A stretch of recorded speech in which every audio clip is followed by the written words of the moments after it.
Welcome to Kenton's videos. Enjoy the video. You start by thawing a frozen mouse fully, then gently warming it to about 100 degrees F so it feels like live prey. While the prey is warming, make sure the enclosure temperatures are correct. A cool side around 75-85 degrees F and a warm hide near 88-92 degrees F.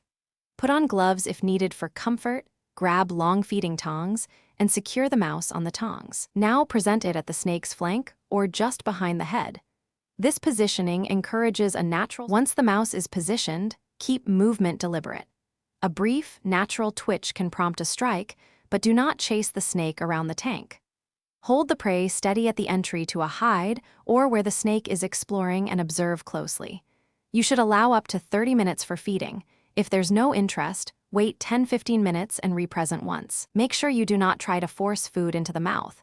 Patience preserves trust and reduces the risk of injury or regurgitation. After feeding, remove leftover prey promptly and clean any mess. Refresh the water bowl so the snake has clean hydration.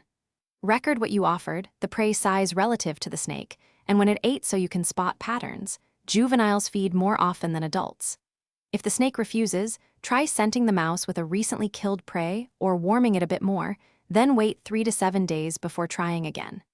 If refusal persists, reassess temperature, husbandry, and stressors before forcing any intervention.